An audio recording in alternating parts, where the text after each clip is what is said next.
A orar, hermanos. Padre, te alabamos en el nombre de Jesús. Te agradecemos, Señor, por este día que podemos estar en tu casa. Te alabamos, te bendecimos porque, Señor, tú te mueves a través de la alabanza en tu pueblo, Señor, y te agradecemos por cada alabanza que se pudo expresar en este día para ti, Señor. Que todo suba como una ofrenda agradable a tu presencia. Y, Padre, en este momento que vamos a entrar al estudio de tu palabra, Padre, háblanos. Que tú confrontes, que el Espíritu Santo, Señor, confronte cada vida, Señor. Que tú que dices que Él conoce cada detalle de nuestra vida.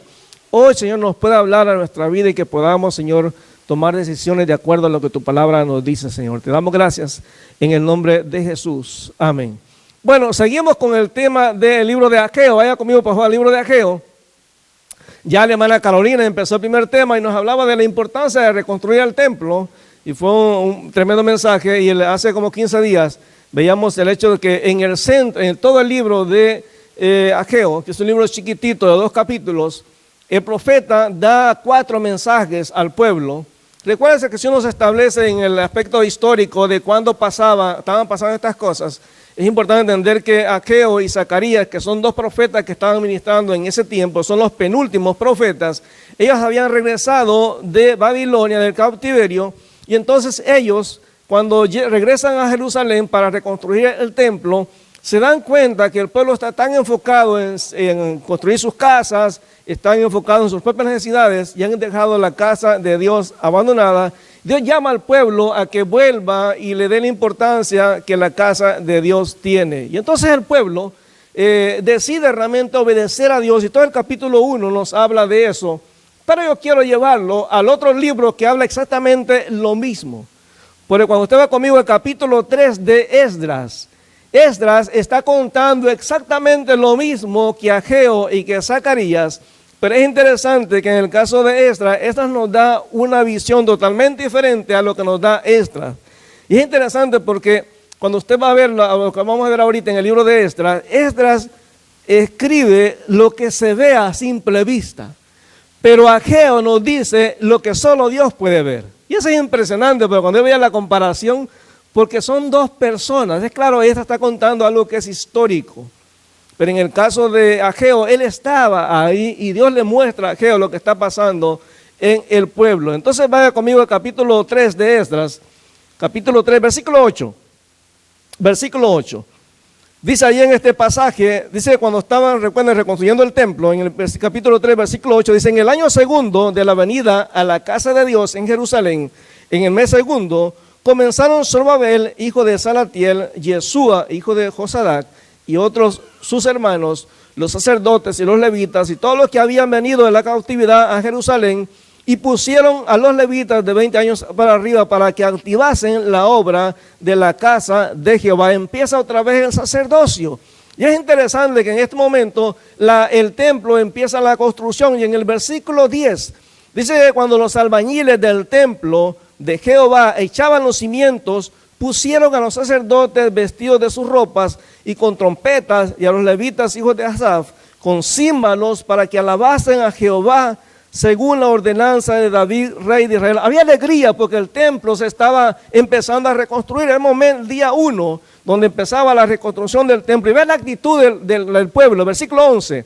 Y cantaban y alabando y dando gracias a Jehová y diciendo: porque Él es bueno, porque para siempre es su misericordia sobre Israel.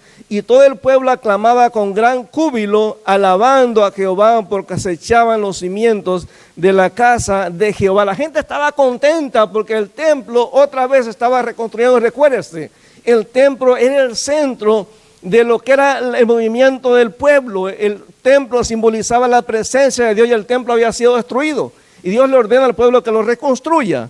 Y en el versículo 12 dice que muchos de los sacerdotes, de los levitas y de los jefes de las casas paternas, ancianos que habían visto la primera casa, viendo echar los cimientos de esta casa, lloraban en alta voz, mientras muchos otros daban grandes gritos de alegría, y no podían distinguir el pueblo el clamor de los gritos de alegría de la voz del lloro, porque clamaba el pueblo con gran júbilo y se oía ruido hasta de lejos. O sea, la gente estaba llorando de alegría porque el templo estaba siendo reconstruido. Vea lo que dice el capítulo 6.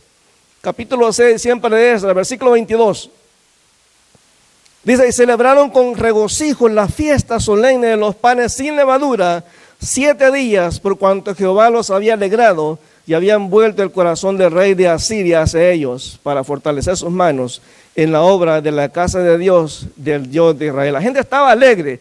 Ese día, cuando Ageo les va a dar el mensaje en el capítulo 2, es un día de fiesta. Están celebrando el día de los tabernáculos. Están celebrando, está la fiesta también de la cosecha. Y la gente está contenta, es un día de darle gracias a Dios. Hay de estar contenta porque, bueno, el templo se está construyendo. Y ya cuando Ageo empieza a dar el mensaje en el capítulo 2, ya el templo ya está construido. Y es interesante porque usted va conmigo al libro de Ageo, capítulo 2. En este pasaje específicamente, Ageo quiere mostrarnos lo que nadie más veía. Porque recuérdese, el pueblo estaba contento porque el templo se estaba construyendo y el pueblo estaba contento porque el templo se terminó de construir. Ahora recuérdese, este no es el templo de Salomón, el templo de Salomón ya fue destruido, ya no existe. Este es el segundo templo. Y la gente va a construirlo con lo que tiene, con madera barata, con lodo, con lo que hubiera, los materiales que hubiera en ese tiempo. Entonces, aunque Esdras nos describe que el pueblo estaba contento por la construcción del templo, Ageo, Dios lo usa para mostrarle al pueblo lo que realmente hay adentro. Porque ¿sabe qué? Nosotros podemos manifestar algo en lo externo y tener algo totalmente diferente en el corazón. Como dicen por ahí, a veces cara vemos, corazones no sabemos. Pero hermano, a Dios no podemos engañarlo. Hay gente que cuando uno le pregunta, ¿cómo estás? Dice, oh no, fantástico, en victoria. Pero hermanos, a veces esa persona anda con una crisis en su vida. Y como le han enseñado que el cristiano jamás puede estar derrotado, esta persona entonces lo que hace es mentir. Pero hermano, a Dios no le podemos mentir. Y entonces en el capítulo 2 de Ageo es la misma época, el mismo día. Vea lo que dice en el capítulo 2, versículo 1. Y lo que Dios le quiere dar al pueblo en este día, el mensaje que le quiere dar y que nos quiere dar a nosotros, es que disfrutemos el día de hoy. Que disfrutemos lo que Dios nos da hoy. Porque fíjense que el pueblo va a entrar en una crisis emocional. Porque recuérdense, mucha de esta gente vio cómo era el templo de Salomón, que era un templo con oro, con piedras preciosas, era un templo con un montón de arquitectura tremenda, maravillosa, elegante, era un orgullo realmente para el pueblo. Pero ahora lo que tienen es un templo que es de madera, de lodo, que no tiene oro. Entonces por eso en el capítulo 2, versículo 1, le dice el Señor a través de Ageo al pueblo, en el mes séptimo, a los 21 días del séptimo mes, vino palabra de Jehová por medio del profeta Ageo diciendo, habla a Zorobabel, hijo de Salatiel, gobernador de Judá, y a Josué, hijo de Josafat, sumo sacerdote, y al resto del pueblo diciendo, fíjense que es interesante, porque el mensaje va hacia el líder político y hacia el líder espiritual. Y luego va al pueblo. Porque cuando usted y yo tenemos un ministerio delante de Dios, somos responsables. Por ejemplo, dice la Biblia que yo como pastor tengo que darle cuentas a Dios de cada uno de los miembros de la iglesia. Yo soy responsable. A mí me va a pedir cuentas a Dios. Claro, Dios le va a pedir cuentas a usted de lo que usted haga con su vida, en lo personal.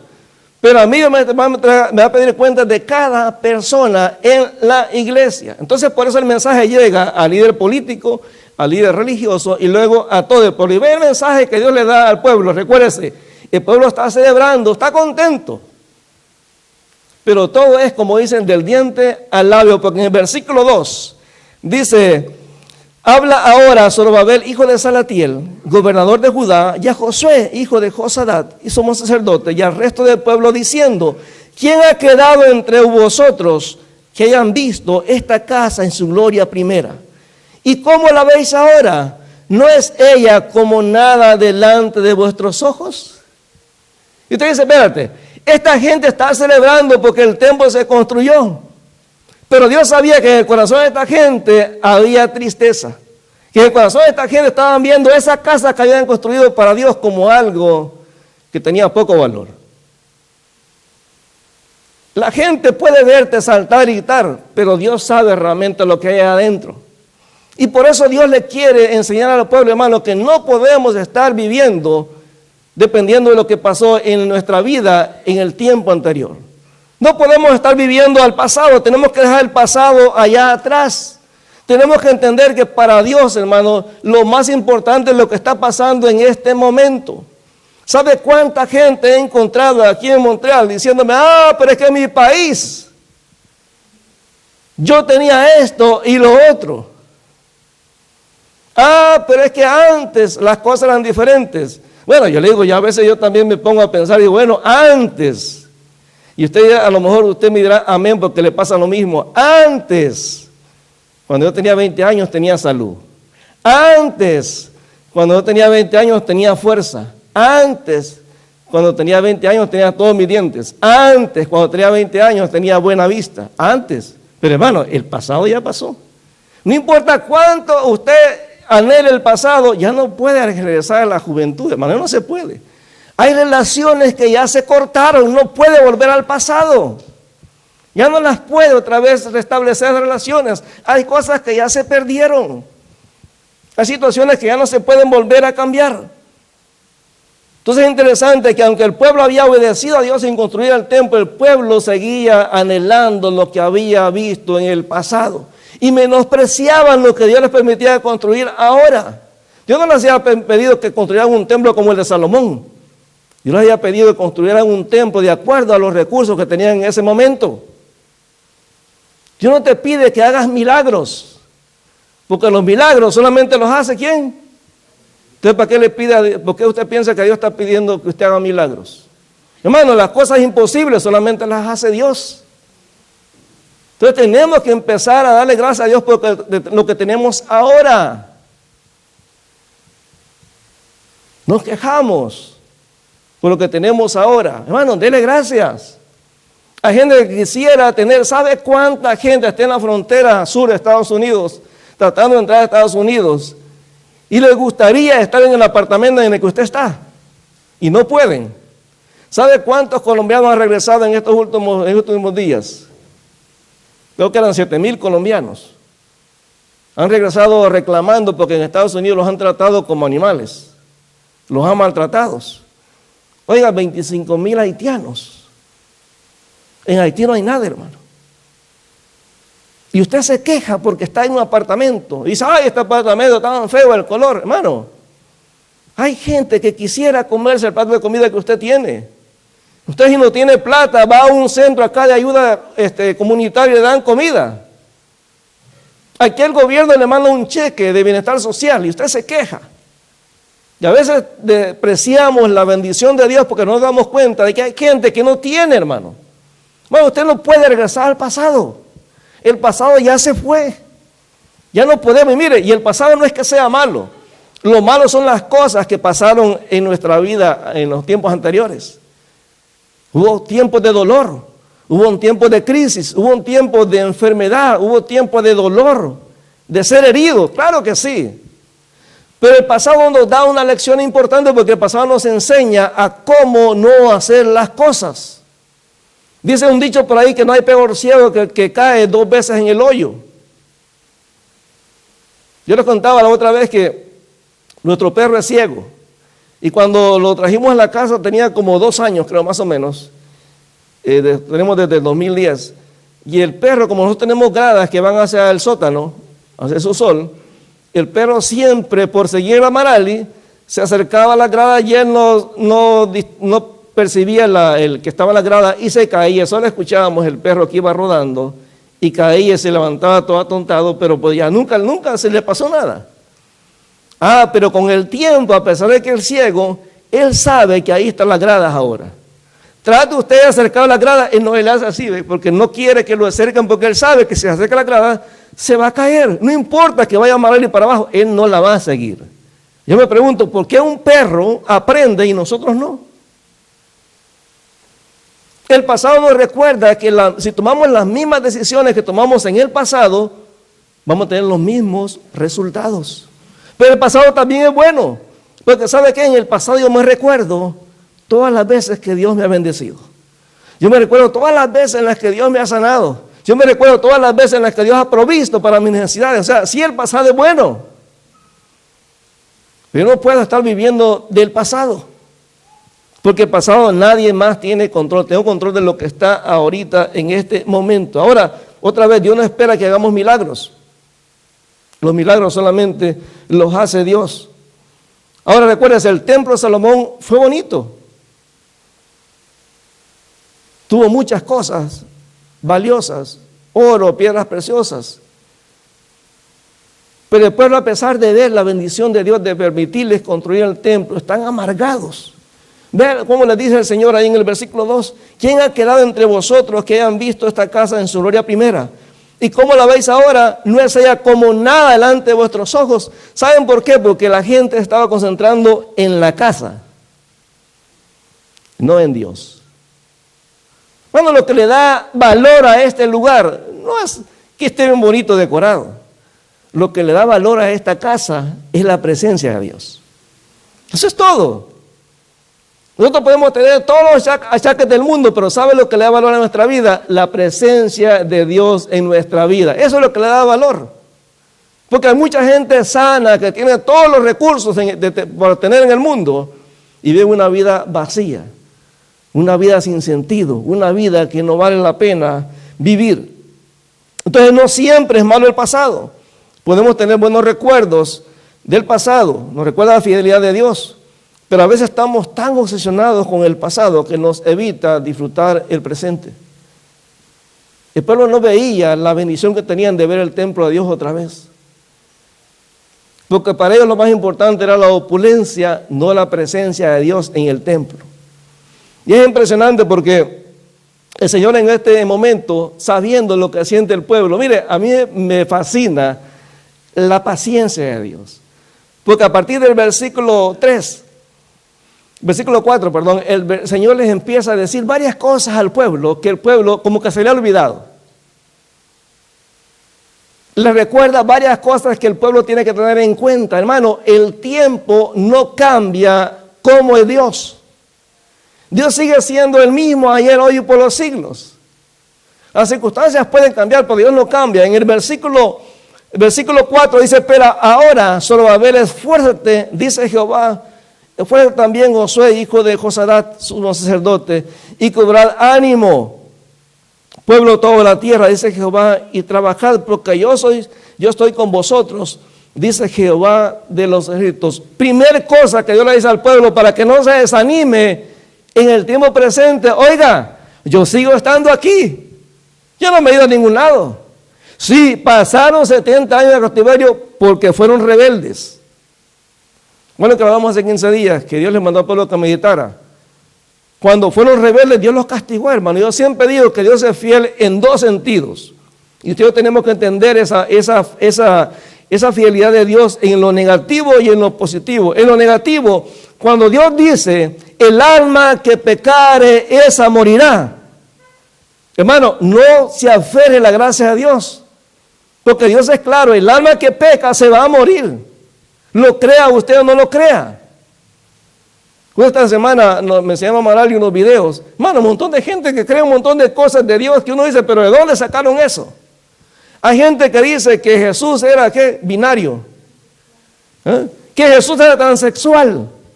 Que Jesús era gay porque dice la Biblia que pues, Juan se le recostó en el pecho. Que Dios, como Él no es ni hombre ni mujer, pues no tiene ningún sexo definido, o sea que no tiene que tener sexo definido. Y la gente cree un montón de cosas de Dios, hermano. La palabra es clara. Entonces Dios quiere que el pueblo entienda de que tu opinión acerca de Dios muchas veces está totalmente equivocada de cómo es Dios. El pueblo pensaba que Dios, al verle el templo, oiga, si así es el templo, así es la casa de Dios, tan poca cosa, así de poca cosa es el Dios que tenemos. No, hermano. Usted y yo podemos estar en el piso botados y Dios sigue estando en su trono. Usted y yo podemos estar amolados, enfermos, acabados y Dios sigue estando ahí presente. El libro de Isaías dice que Dios habita con el quebrantado, con el humilde de corazón. ¿Sabe dónde está Dios cuando usted y yo estamos en problemas? Allá a la par nuestra. Pero a veces Dios sabe que la única manera de aprender la lección es sufriendo. A veces la única manera de aprender es pasando una crisis en nuestra vida.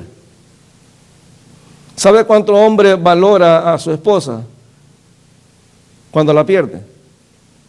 Pero antes no la valora. ¿Sabe cuántos hijos valoran a sus padres hasta que los pierden?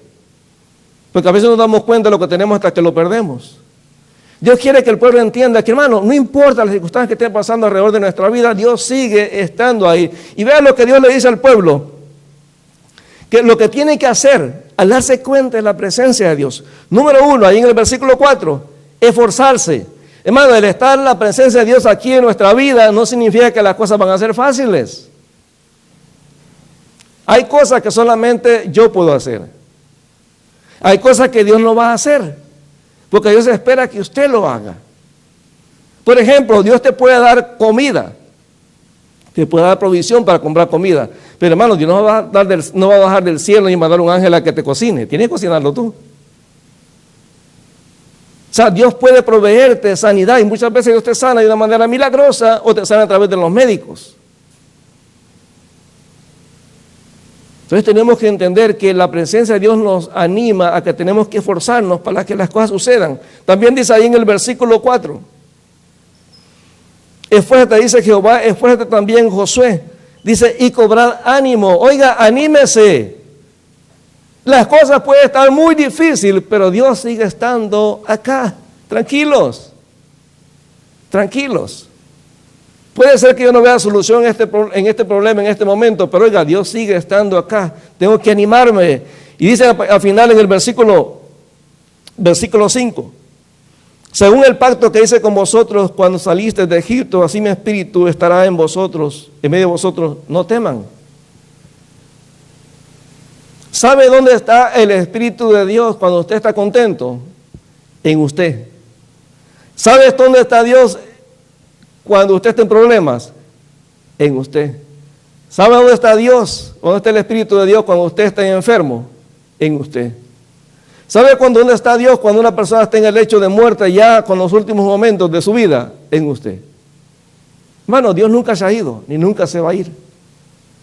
Entonces Dios le enseña al pueblo que la apariencia para Dios no funciona, hermano. El pueblo aparentemente estaba contento, pero en su corazón había amargura por lo que estaban viendo. Tenemos que entender que a pesar de las circunstancias, Dios sigue estando allí en todo momento. Y vean lo que dice el Señor, ahí en el versículo 6. Versículo 6 al versículo 7. La segunda cosa no solamente le dice que la presencia de Dios está con ellos, sino que en el versículo 6 al versículo 8 les dice, porque así dice Jehová de los ejércitos. Y quiero que pongan atención cuando la Biblia usa el nombre Jehová de los ejércitos, es el nombre de guerra de Dios. Es el nombre de batalla de Dios. De aquí a poco yo haré temblar los cielos y la tierra, el poder y el mar y la tierra seca. Y haré temblar todas las naciones. Y vendrá el deseado de todas las naciones y llenará de gloria esta casa, ha dicho Jehová de los ejércitos. Hermano, Dios sigue siendo todopoderoso. Él va a hacer maravillas alrededor del mundo, en cada nación. O sea, Dios no ha cortado su mano para bendecir. El problema es que muchas veces Dios nos bendice, Dios no hace milagros en nuestra vida porque no le creemos. Hay gente que depende de los líderes. Estoy enfermo, voy a que ore el pastor por mí. No, hermano. El que sana es Dios, no los pastores. El que hace milagros es Dios, no nosotros. Entonces Dios le enseña al pueblo, miren, no solamente estoy con ustedes, yo sigo siendo el mismo Dios todopoderoso, el mismo Dios que abrió el mar rojo, el mismo Dios que abrió el río Jordán, el mismo Dios que paró el sol, el mismo Dios que derrotó a ejércitos poderosos, ese mismo Dios sigue estando con nosotros en este momento, a pesar de que va a haber circunstancias difíciles. Hermano, para un inmigrante cuando viene a este país no es fácil. Hay mucha discriminación a veces de nuestra misma gente. Es difícil. Pero Dios sigue estando ahí. Dios sigue siendo real. Dios sigue teniendo el mismo poder. Versículo 8. Tercera cosa que Dios le dice al pueblo. ¿A cuánto les gusta el dinero acá? Hermano, no creo que haya alguien que no le guste la plata. A ver, ¿a cuánto le gusta el dinero acá? A todos, hermano. No se haga, eso no es ser espiritual, es ser mentiroso. Porque, hermano, a todos nos gusta el dinero. ¿Cuántos se alegran cuando de pronto ahora que están haciendo el income tax, la declaración de impuestos, le llega un cheque de $3,000? ¿Usted se enoja? No, ya dije, wow, ya empieza a hacer planes a dónde se va a ir, ya empieza a comprar el boleto para ir a su país. Claro, se alegra. Y Dios sabe que para nosotros la plata es importante. Por eso cuando vemos escasez, cuando vemos que no hay, mire, tenemos que recordar estos pasajes, porque vea lo que dice el Señor en el versículo 8. Mía es la plata y mío es el oro, dice Jehová de los ejércitos. No hay nada que Dios no tenga. Entonces, ¿por qué nos quejamos? Ay, pobrecito de mí que no tengo. Ahora, yo no me alegré cuando me llegó mi declaración de impuestos, porque a mí se me va a tocar pagar.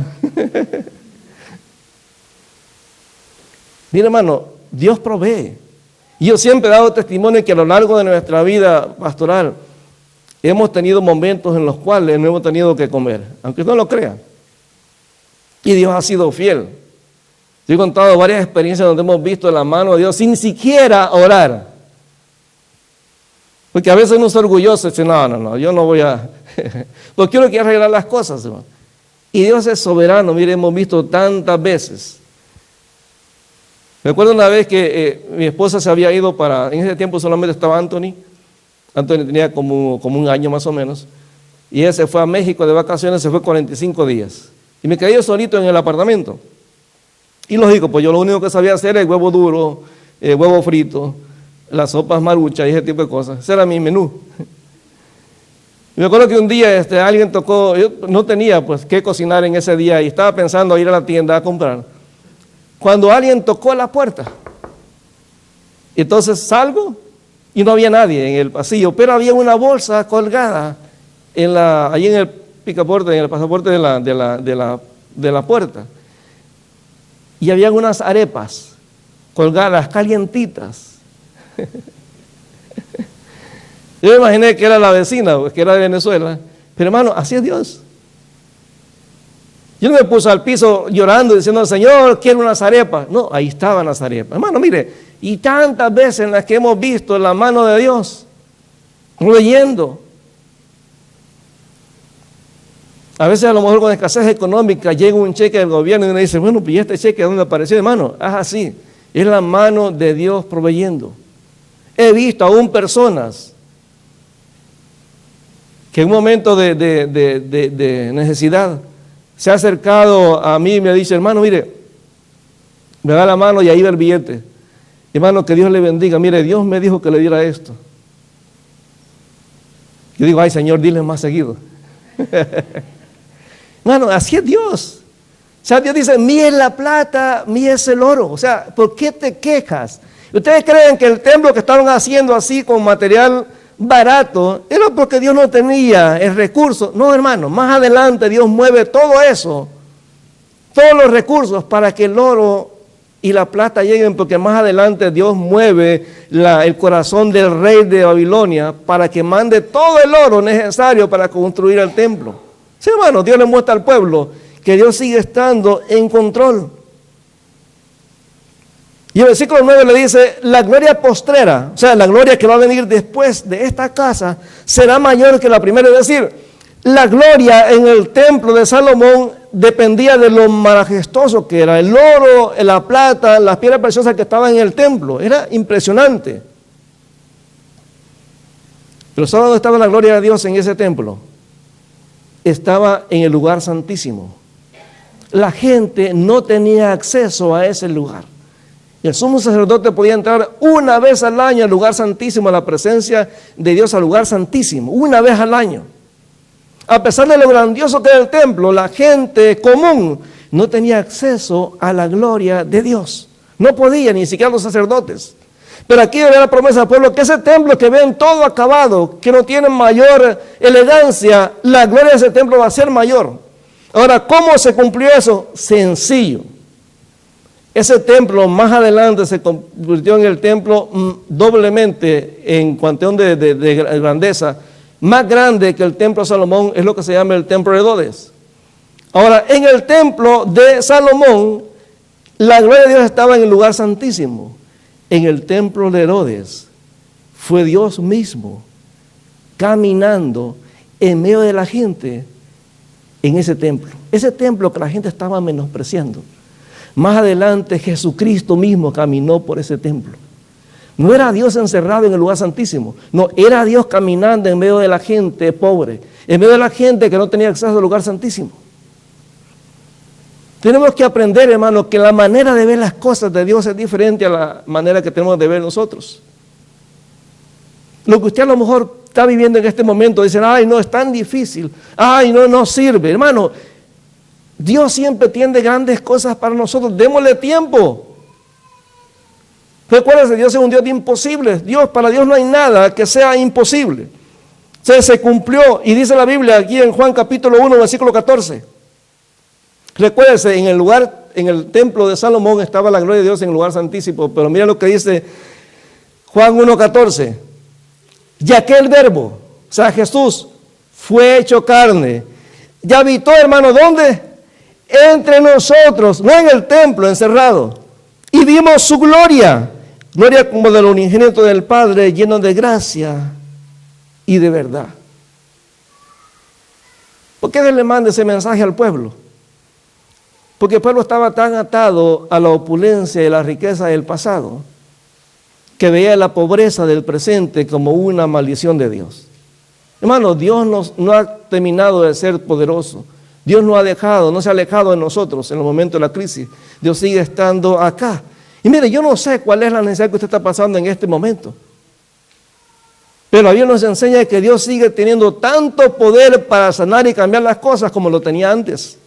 Dios sigue siendo tan rico como era antes. Bueno, la cuenta de banco de Dios es ilimitada.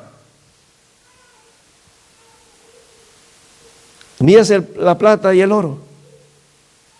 Todo está ahí, hermano. Eso que te está pasando, esa necesidad que está pasando, esa crisis,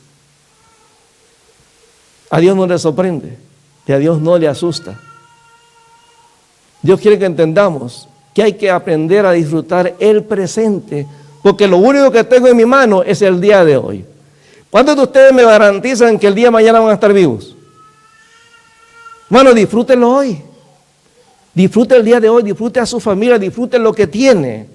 Porque eso es lo único que podemos tener. El día de mañana nadie sabe lo que va a pasar. Pero recuerde una cosa, antes Dios era bueno.